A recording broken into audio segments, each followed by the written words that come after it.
waa Njaajaay ñun jàppuñu ci dara ci tous nag buñ mënoon ci lu ñu mën a jàppale ñu sant ci yàlla sant ci suñu leader bii nii monsieur le maire muy Mamadou Camara waa Njaajaay ñu ngi sa ginnaaw bu ñu avancé yàlla ak yow bu ñu reculé nag ñu yow la suñu lépp lañ ko wekk ci yow kon nag buñ ko sañoon nga jàppale ci foo ñu jàppale ak ñun Njaajaay dañoo jàppul ci lenn ci loo ñu jàppale nag lu ne ñun la koy sant di la ko gërëme macha allah merci beaucoup maa ngi leen di sant di leen gërëm seen teewaay bi jekk na merci merci. Des quartiers, les présidentes des quartiers, mesdames les participantes, messieurs les autorités du pôle de And Nawlé et en sa tête M. Camara Mamadou, nous vous disons bonsoir. Je me réjouis aujourd'hui de prendre la parole autour de mes sœurs et de mes filles, mais aussi sans oublier de mes mamans.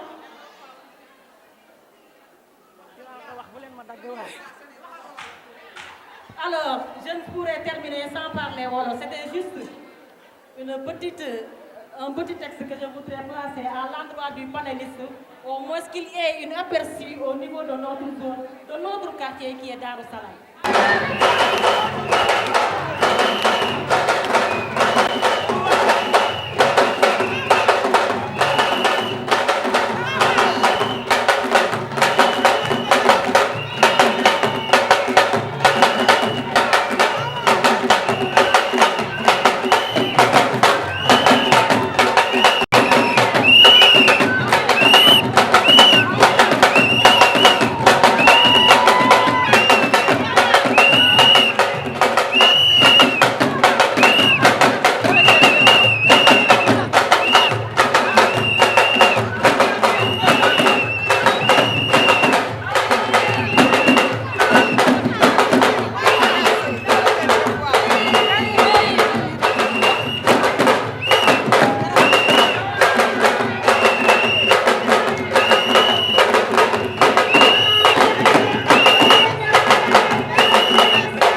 depuis campagne bi ba tey taxawu leen noppaluwu leen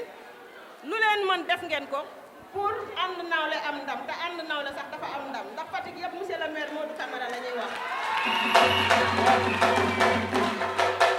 lii mooy nag dangaa daanu mel ni yaa daan léegi monsieur le maire Modou Camara même ña faral ñee loolu la ñuy wax. loolu weesoo ñu leen di xamal rek ne tous les responsables de And Nawlé ñoo ngi leen di gërëm di leen sant di privilégié nag ña nga xam ne ñoom la ñu dëkkal ca Ndour ndax quartier lañ wax comme quartier lañ wax nag ñu ngi gërëm suñu responsable yi commencé ko ci son excellence Sori Kaba borom 8 mars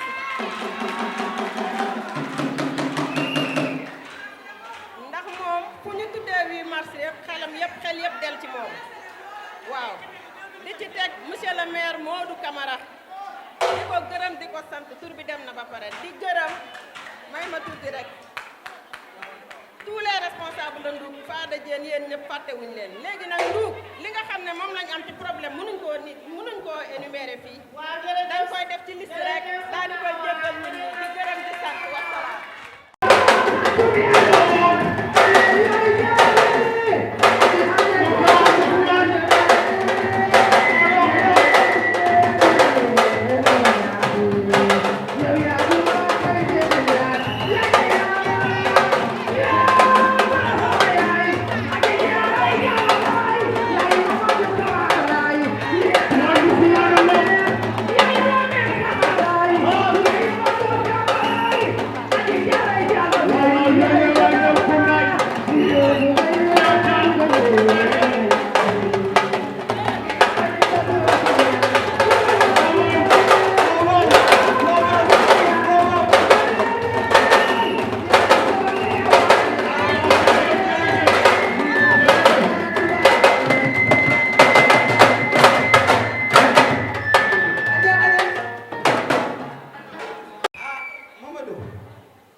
bàyyiwuñ ma benn yoon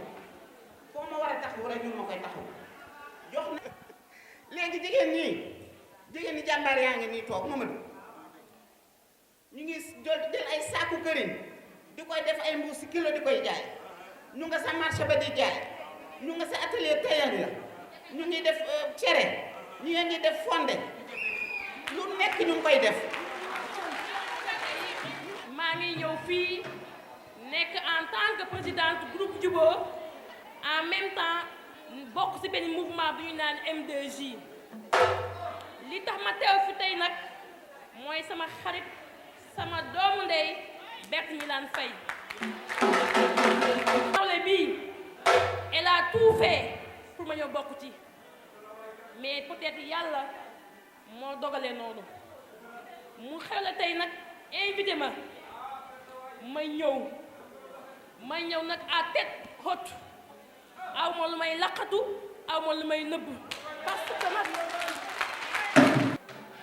nekk bés boo xam ne dañuy xeex. asalaamaaleykum mbooloo mi maa ngi leen di nuyu kenn ku ne ci turam ak santam di leen balu àq di leen baal di nuyu monsieur le maire di nuyu seen njiit di nuyu monsieur Mamadou Camara mi nga xamante ni bii dama naan nag maa yow ñoo bokk yaay nuyu yaa jaaraay keroog ba ma déggee ne Mamadou Camara bëgg na.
financement yi bëri na institution microfinance yi bëri nañ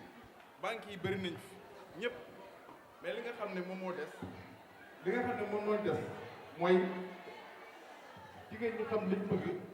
nangoo organiser wu teg ay règles respecté ko pour mën a atteindre seen objectif am na ay modèles yoo xam ne am na fii Sénégal des modèles yoo xam ne ay femmes ñoo ko jiite yore ko di ci faj seen soxla te mu am njëriñ donc tey lu mën a nekk la besoins yu ngeen wax fii yëpp ay besoins yu ñu identifié la effectivement jigéen ñu bëri yàlla dogal na surtout dans les zones rurales accéder wuñ à l'éducation jot na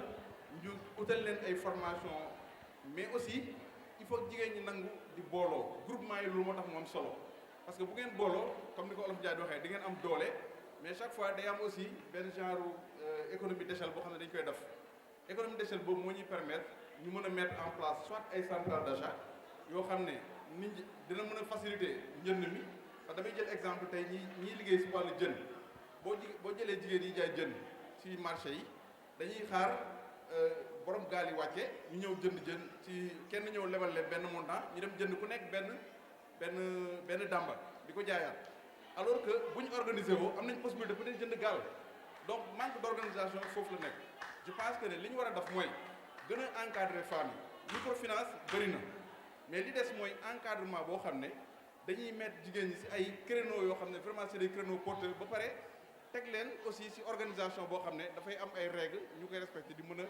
développer ensemble seeni activités parce que le grand problème que nous avons encore une fois mooy manque d'organisation bi alors il faut ren thème jigéen ñi bu ngeen ko seetloo te ren dañoo wax jigéen ñi dañ war a nekk ay agents pour le changement aussi bien sur le plan climatique que sur le plan de la gestion des catastrophes donc ça veut dire que ne étape boobu noonu il faut que jigéen ñi yokkaat encore seen taxawaay ci wàllu organisation donc foofu tey bu ñu waxee changement climatique ak catastrophe bu ñu gisee Covid bi nii Covid bi dafa ñëw yàq liggéeyoon yëpp donc su fekkee am na jigéen yoo xam ne préparé wuñu ñoom ñoo koy gën a subir que yeneen jigéen yi nga xam ne ñoom dañu organiser woon ba mettre en place ay fonds yoo xam ne dafay am tey autonomisation bi aussi bu ñu ñëwaatee si wàllu microfinance bi tey microfinance warul nekk système boo xam ne les mêmes personnes ñoom ñooy ñëw chaque fois di leb pour que chaque année ñoom ñooy leb te duñ avancer doo ko sentir seen vie doo ko sentir si seen nekkin doo ko sentir seen njàng doom doo ko sentir si seen environnement donc il faut ñu trouver formule boo xam ne jigéen ñi ku leb ren bu déwénee da nga yokk mais aussi di nga dem ba say doom bu ñëwee ñoom yow état bi nga jàll mu métti si yow warul métti si ñoom donc loolu yëpp tamit il faut ñu teg ko si ay plan yoo xam ne dañ koy organiser am encadrement bu dëgër boo xam ne dañ koy teg donc je pense que ne tey esprit boobu noonu si la monsieur le maire nekk mettre en place un système d'accompagnement boo xam ne jigéen ñi dinañ am encadrement bu doy sëkk aussi bien si wàllu formation que si wàllu accompagnement mais aussi am na ñu ko fi wax léegi problème mu jigéen ñi du rek financement ak dem liggéey seen nekkin tey am na jigéen ñoo xam ne si village yi même pour respecter seen rendez-vous médical sax problème la donc il faut ñu trouver une solution boo xam ne day am un aspect solidaire ci seen biir boo xam ne day jël en compte loolu te loolu yëpp tey bu ñu demee si wàllu éducation financière dañ koy jàngale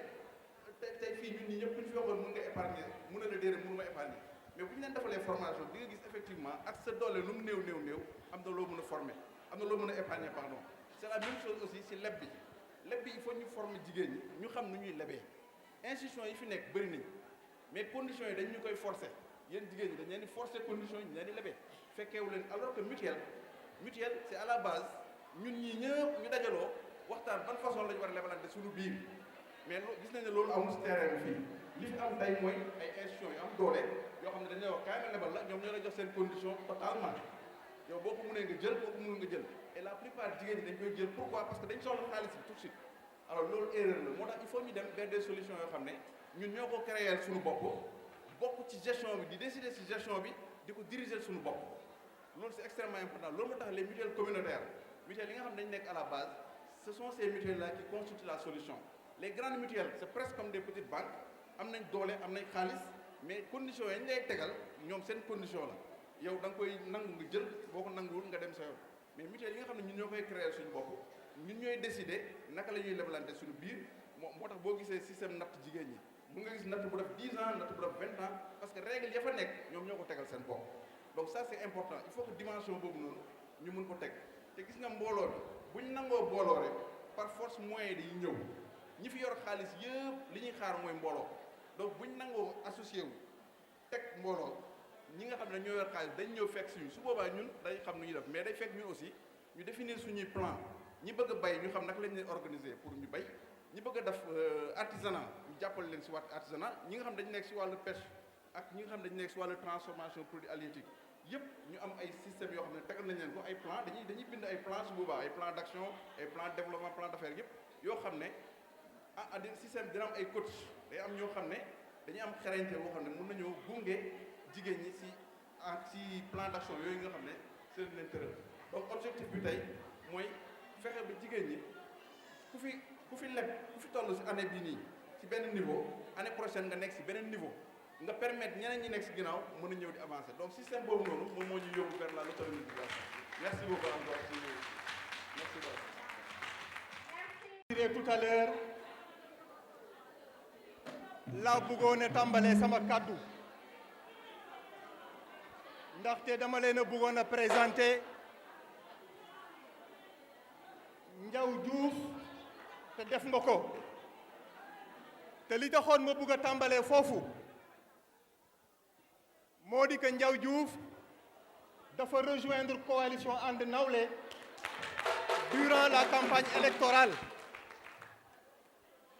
durant la campagne électorale la ñëw ànd ak ñun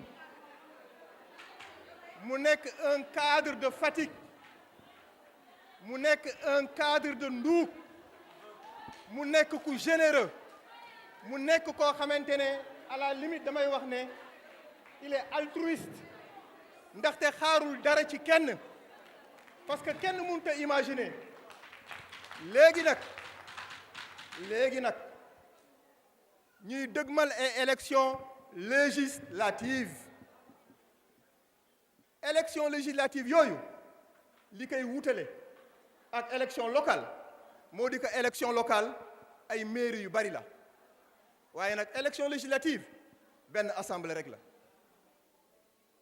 te assemblée boobu su ko président Macky Sall ñàkkee ñun dootuñu tekki dara biir APR dama ni bu alliance pour la république ñàkkee élection législative yooyu ñun dootuñu tekki dara biir APR lañ doon bañ ci élection locale yi moom la ñu fas yéene continuer bañ ci élection législative yi ñu dëgmal li ma bëgg a wax ci leeral moo di que parti bi nekk na ci jaxasoo bu métti alliance pour la république dafa nekk ci jaxasoo bu métti fii ci Fatick nag moo ci rawati parce que mooy dëkk wu président de la république te bépp taar bu gën a rafet lu mu mënti doon ci alliance pour la république fii ci Fatick la war a tàmbale ñu waxtaan ci sunu biir ñu ne tribune bi nga xam ne femmes yi offrir nañ ñu ko dafay nekk occasion pour que waa Sénégal déggaat ñu parce que boobu ba léegi kenn dégguñu fi ma bëgg ñu déggee ñu fi waa coalition ànd nawle fii ci Fatick bëgg ñu déggee leen moo di que monsieur le maire Matar Ba dañu lay woo ci unité wu parti bi ici à Fatick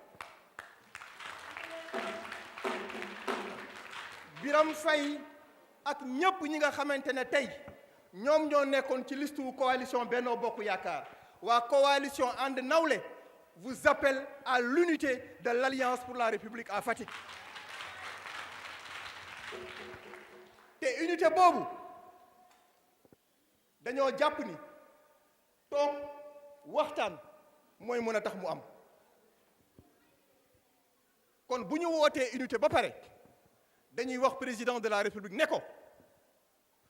dañoo bëgg a créer fii ci dëkk bi kuréel bu responsable yëpp di daje di waxtaan di nas di nocci lu jëm ci alliance pour la république fii ci Fatick am na ay gox-goxaan yu ko am mais Fatick amu ko te wax naa ko taaru alliance pour la république Fatick la war a doon kon nag l'unité du parti la concertation des responsables du parti loolu la waa coalition ànd nawle bés ni ki tey woote ci ànd bi nga xamante ne moom la jigéenu Fatick may ñu turbine pour ñu def ko beneen étape bi mooy yàgg ngeen di dégg président ñëw Fatick nañu yéen responsable Fatick ci révision exceptionnelle des listes électorales toujours yéenay jël ndaare pourquoi loolu kenn mënut a am réponse yéen jigéenu coalition bi dañ leen di sas ni ki démb révision des listes électorales tàmbali na fii ci dëkk bi en 2012 il y avait 4800 jeunes nouveaux inscrits dans le fichier électoral awma données yu bees mais mën nañ def ay projections bu fekkente ne taux démographique bi jël nañ ko nee nañ c'est le double de notre taux de croissance kon tey boo multiplier 12% de 4000 xam nañ nombre de jeunes yi nga xam ne ñoom la ñu war a inscrire ci dëkk bi xam nañ ne loolu du chiffre bu ndaw kon nag Berthe jigéenu coalition bi dañu leen di sas révision bi nga xamante ni tàmbali na ci Fatick jiitu ba président xam ne changement am na ci dëkk bi loolu nag sunu ndam la parce que ñi nga xamante ne tey jàpp nañu ne dañuy liggéeyal président de la république foofu lañ ko war a liggéeyalee du feneen parce que bu fekkente ne ci fichier électoral bi ña fa war a binduwuñu fa ñi war a am carte électeur amuñu carte électeur ñi war a jëli seen carte jëliwuñu seen carte ma ne dina jafe lool pour que ñu mën a am victoire boo xamante ne day éclatante te nag 37% néew na de waaye nag boo ci yokkee 24% yi ñu am lu mu lay jox cher mathématicien 40 et combien 50 déjà loolu c'est une victoire rien que ça dañ ko war a consolider donc pourquoi pas l'unité au niveau de Fatick. Qu'est-ce qui doit empêcher cette unité aujourd'hui? À la limite on pensait que ñun waa coalition And Nawlé c'était nous les rebelles.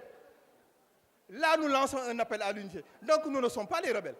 Les rebelles on n'a qu'à les chercher ailleurs te on prend la ville de Fatick à témoin. ñu xam ne bés ni ki tey ci jàmm jooju lañ nar a dox, ci unité boobu lañ nar a dox pour que le parti se remobilise. Le président xam ne li mu bëggoon Fatick dina ko am à travers ses responsables, parce que nous serons tous unis pour un même objectif, muy la victoire du parti aux élections législatives. maa ngi leen di gërëm di leen sant, kàddu gi xaw naa gudd, j'ai tordu la main au protocole, waaye nag mënuloon ñàkk ki ne maa ngi jégalu. Jërë ngeen jëf, wasalaam. Français.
maa ngi leen di nuyu bu baax yéen ñëpp ñi fi toog yéen jigéen ñi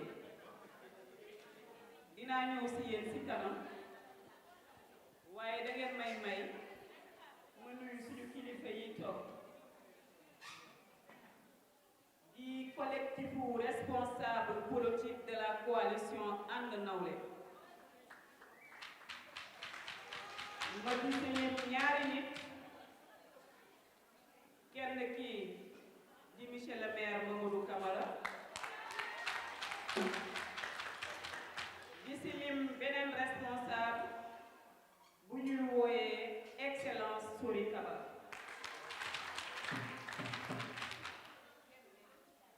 li tax ma lim ñaar ñooñu nag dañoo laal ñoom ñaar ñëpp ci 8 mars bi ànd ak seen équipe boobu. Mamadou Camara bi ma lim moom la ñu defoon tête de liste ci élection locale yi municipales yi, yaakaar naa ne xam ngeen ci dara ndax ñoo àndoon depuis sa début ba tey. ñu wuti woon yàlla dogal leneen waaye tey taxawaay bi ñu taxawoon moom la taxaw ba bésu tey bii ne daf fii ànd ak ñun pour li taxoon ñu jóg pour jël mairie bi ñu continuer koo liggéey pour def lu raw bu ñu jëloon mairie bi sax ñu def ko. te pour loolu ñun jigéen ñi ñoo ko ci mën a gunge, ñoo leen ci mën a gunge. yàlla dogal tey 8 mars nekk événement boo xam ne damay wax ne événement bu spécial la waaye événement bu particulier la. événement bi dafay spécial ndax moom mooy suñu première activité ginnaaw bi élection locale yi weesoo. yaakaar naa ne kenn defagu fi activité bu mel nii bu weesoo ay sargal diw loolu laa fi dégg bi élection yi weesoo ak léegi. tey si bésu 8 mars bi ñun ñu woote xam nga ne lii moo jigéenu Fatick ñoom ñëpp ñu génn. lii tey firndeel na tey ne élection locale yi wees ñun coalition And Nawlé ñoo ko gañe, leer na nañu. parce que li mu jigéen yi ñu am kese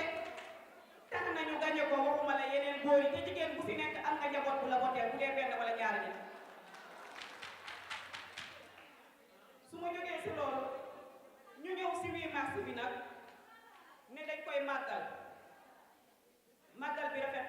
ñu ànd si ak jigéen ñi baax ñii nga xam ne dinaa ñëw ci ñoom si kanam waaye suñu góor yi aussi di responsable yi taxaw disparu suñu wayjur yi jigéen yi ak suñu sœur yi ak suñu doom yu jigéen yi nga xam ne yàlla dafa dogal tey ñu wutee bés bii ku ci ñibbi rek mu ñaanal leen may am compassion aussi bu mag ci femme détenu yi nga xam ne ñoom lañ demoon seeti tey ci suba mooy jigéen ñi nga xam ne caabi daf leen féete ginnaaw te ñun ñiy toog fi yëpp di ay jigéen ñi ñu demoon fekk ji foofu tey ci prison bi la leen fa yóbbu ñun wàccuñu jombuñu fee ñu nekk jombul kenn ci ñun ñi jigéen kon nag nañu leen ñaanal foofu ñu nekk suñu borom génne leen fa ñu ñaanal aussi jigéen ñi nga xam ne dañoo wëradi ndax jamono bi metti na góor ñi sonal nañ jigéen ñi xol yi metti nañu ndax feebar yi ëpp yëpp góor ñee ko teg jigéen ñi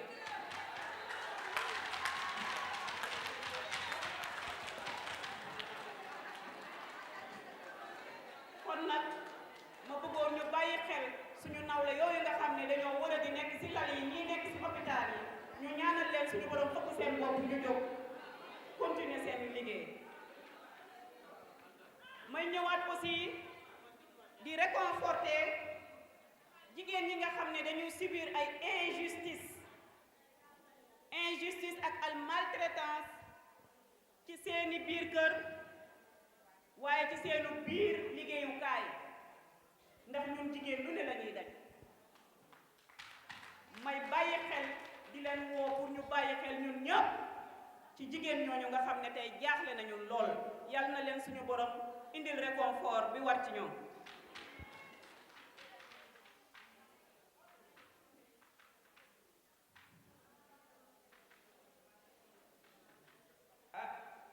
revendication yi nga xam ne nag moom laay indi c'est-à-dire li nga xam ne ñun moom la ñuy jooy am nañu ci laal léegi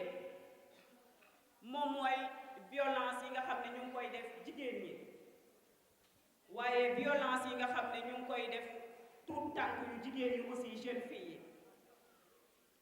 waaye itam manque de respect bi nga xam ne moom la ñuy manquer respect jigéen ñi waaye ñu ngi jooy aussi pour ñu respecter ñu parité bi ci bépp instance boo xam ne tey instance de décision la ñu ngi ñaan aussi ñu ngi ñaxtu aussi ci ñàkk promotion bi ñu ñàkk promouvoir jigéen ñi souvent bu poste amee boo xam ne poste de promotion la boo seetloo lu bari góor ñi lañ koy jox ñu bëggoon ñu bàyyi ñu ci xel ñun jigéen ñi bu baax ndax dañoo ne li takk tubéy moom moo takk sër comme la bien ci ñaari loxo mooy takk tubéy mooy takk sër donc di demander aussi ñu valoriser waat bu baax a baax jigéen ñi parce que valeur boo koy wër ci jigéen nga koy amee balaa ngaa dem si góor kon nañ leen bàyyi xel ci valeur yooyu li may mujjee nag moom mooy l'autonomisation des femmes nga xam ne suñu panéliste bi Babacar Mbaye su ma juumul wax na ci loo xam ne daf ko tënk waaye dinañu ñaan suñu responsable yi ñu am occasion boo xam ne dafay ñëw ngir yaatalal ñu ko ndax am na solo trop autonomisation femmes yi bi ñuy daw ba léegi ne dañuy autonomiser femmes yi dafa yàgg waaye gisuñ benn yoon changement dañuy dellu ginnaaw kay waaye kanam amul lan moo tax donc li nga wax fii mënuma wax lu ko passé di jaajëfal aussi sama chéri man Seynabou Mbaye waaye di jaajëfal sama suñu sage yi suñu maman yi nga xam ne bàyyi ñu des ginnaaw waaye yéen jigéenu ànd nawle awma seen fay li tax awma seen fay moom mooy ñu bare ñu ngi ci bàyyi xel ci coono gi nga xam ne ñu ngi koy daj ci biir liggéey bi donc tey du ma def lu dul di leen jaajëfal ndax lii lu ma bett la xalaatuma woon ne nit mën na xalaat ci jigéen ñi ne tey dañuy yóbbu suñu coordonnatrice cadeau pour remercier ko ci 8 mars bi lii de bett na ma bett bànneex waaye li ma bettee bett bànneex yal na leen ko suñu borom bettee bett bànneex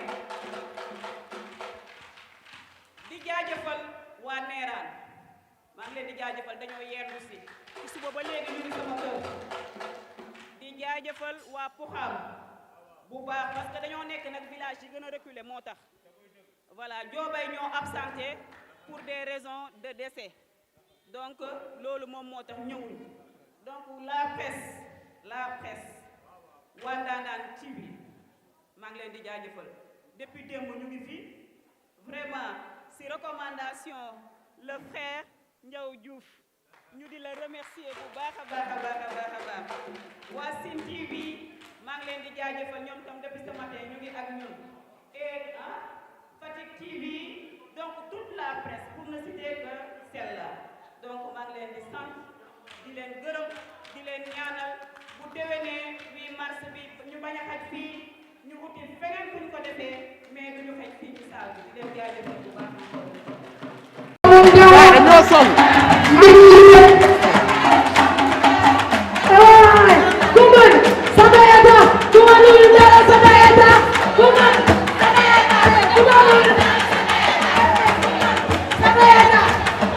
léegi nag jeex na tàkk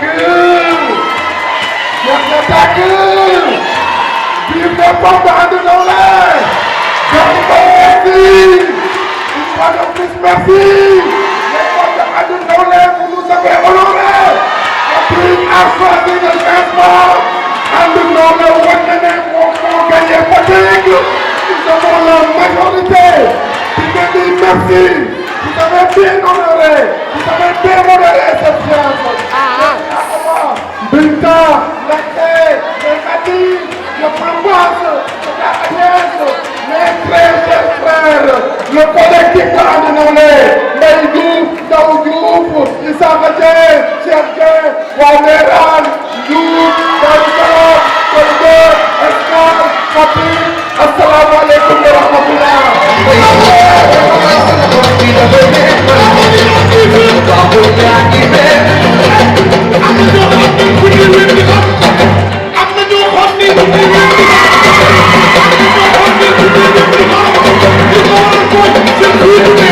I'm